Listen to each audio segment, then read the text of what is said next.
The Sports Source, presented by Bill Hotz and Associates, and by Renewal by Andersen, with your host, John Pennington. Welcome into the Sports Source, presented by Bill Hotz and Associates. Tennessee beats UTEP 24-0, but it'd be hard to beat anybody in the SEC playing like that. And 24 points, that's not where we want to be. Wait, put down your phones. Don't tweet me that I'm negative. Those are quotes from Jeremy Pruitt. Tweet him that he's negative. That's what he said about the game. Today, we're going to cover the Tennessee UTEP game. We're going to look ahead to the Florida game and the SEC slate ahead. There is a lot to cover in the next hour. We've got 8 analysts on here to join me to do it. Let's get into it. First segment of our program brought to you by Bill Hotz and Associates. If you're injured in an accident, it can leave you under financial stress, lost wages, medical bills. So, if you're the victim of a careless driver, turn to Bill Hotz and Associates, a team ready to help you get the justice and compensation you deserve. Bill Hotz and Associates.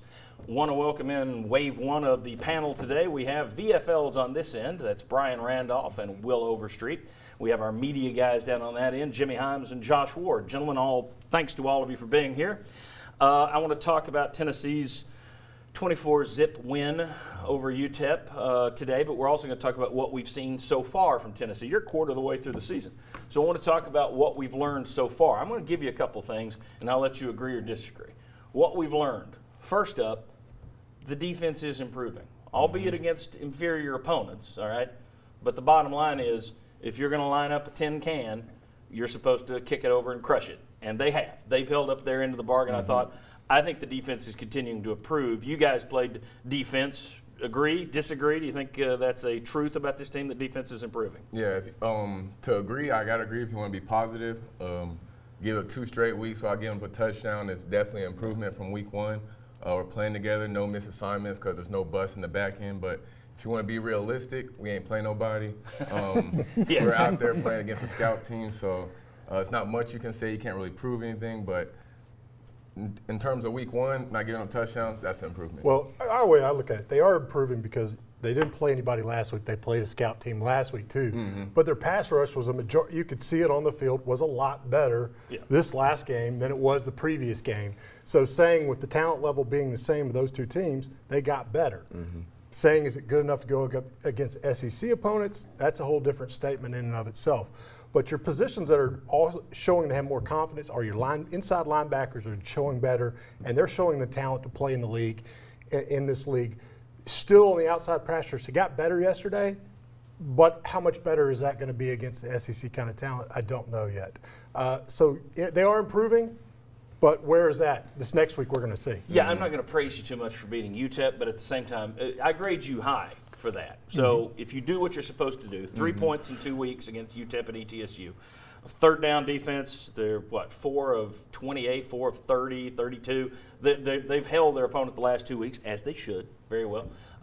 And they developed a pass rush, which we dinged them for last week. I would still be concerned. Don't be misled. You saw a young secondary in that first game when they were challenged. They really haven't had a quarterback that could challenge. Not against Florida, but down the road they're going to face better quarterbacks, so we'll see if that secondary has gotten better. The other thing I have learned, we'll see if you guys agree, Jimmy and Josh, I don't think this offensive line is SEC ready. I still think it looks bad, flat bad. I'm going to give you some points here, see if I can sway you to my – I probably don't need to do a lot of swaying. Let's go ahead and take a look at this reality check. That's what we're doing today, kind of a reality check. Can we get the graphic in there? There we go. UTEP had lost. They've now lost 15 straight, and you see the terrible teams they've lost to in there. They've averaged 238 yards allowed. Okay, Tennessee topped that. Average points allowed, they've been averaging 37, and Tennessee 24. So you scored under what everybody else is, New Mexico State and UTSA and all those other abbreviations. And the average margin of loss for UTEP, 25 points. You beat them by 24, so 24-0. Let's go to the next one, reality check number 2. Here's what they did against their previous 8 Power 5 foes. You see they've just got smoked. The average loss, 53-15. UT beat them 24-0. That is the fewest points UTEP has allowed versus a Power 5 team since 2012. Okay, so 24, they've been giving up 53. And then reality check number 3 on terms of this offense and offensive line. Through 3 games versus West Virginia, ETSU, and UTEP, Tennessee has recorded 20 tackles for loss for minus 49 yards. They've allowed, on offense, 23 tackles for loss for minus 70. You've given up more tackles for loss than you've recorded against terrible opponents, except for West Virginia. Jimmy and Josh, not that you needed to be swayed, I don't think this offensive line is ready for the SEC. Am I right or am I wrong? What was your point on those? No, I don't think it's ready either. There were times in the first quarter that Tennessee had trouble running up the middle against the Miners.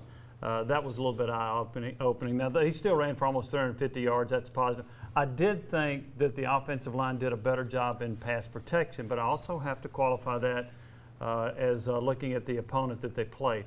I don't think this offensive line is ready for the rigors of the SEC and in particular good defensive front sevens that they'll face in this league. Yeah, I can't look at Tennessee's line and say it's SEC ready. I can't say that it's Group of 5 ready. I mean, if it's having issues against ETSU and UTEP, what do you think is going to happen against Florida and Georgia and Alabama and Auburn? And I'm sure that's something that's driving Jeremy Pruitt and offensive coordinator Tyson Elton and offensive line coach Will Friend crazy, because these are the games that are supposed to help get the offensive line ready, where you go out and you dominate and you work. And I think communication is still an issue. There was a sack in the first half, and that was on the left side where Trey Smith is. And I still think he's Tennessee's best player probably, but communication or something on a blitz that looked pretty recognizable where he was able to get by pretty easily. There's a lot for the offensive line to work on ahead of SEC play. Pruitt didn't sound like a happy man yesterday. He sounded like a guy who knows what's coming. I'm going to be reading into that. But I do like the fact he's very honest after these games. It's the opposite of there's no spin zone with this guy. But he seems like someone. I was getting some people yesterday. Well, you're too negative. And as we opened the show, well, tell that to Jeremy Pruitt, because he doesn't sound like he's going to be throwing any parties for the way they've played. I think he knows what's coming down the pike. And when you look at Tennessee against Florida next week, Kentucky whipped up on Florida, and that raised a lot of expectations around here. And I think Tennessee has a chance. But the issue is, Kentucky owned Florida at the line of scrimmage. They did. They ran for 300-plus yards on them. Do you think this Tennessee team can run on Florida like that? No. We'll see, but I don't. No, I don't. And to your point about what Jeremy Pruitt said, when he was asked about are you ready for the SEC, he pointed out the fumbles, he pointed out the penalties, 8 penalties, 2 of which were declined, and he said you can't beat anybody in the SEC playing like that. So he understands this team has to be a lot better if it wants to compete in the SEC and to beat Florida. Yeah, and after 3 games, I was hoping to have seen more improvement than what we've seen so far. So, our 3 things. 1, defense is improving against inferior opponents. Offensive line isn't ready for the SEC. I would say the third thing I have learned is special teams is going to be okay. Going into the season with so much turnover, I was concerned that may be a big step back, and for a team that's going to be clawing for victories, you couldn't have that. Joe Doyle's done a good job punting the ball. He had a couple down deep yesterday. He's done a good job. Kickoffs have been pretty good. Smaglia has been good so far in his limited attempts. Your return game took a step back yesterday in terms of punt returns to Callaway. Yeah. But overall, I don't know that it's a big strength, but on the positives, it's also not a big glaring hole.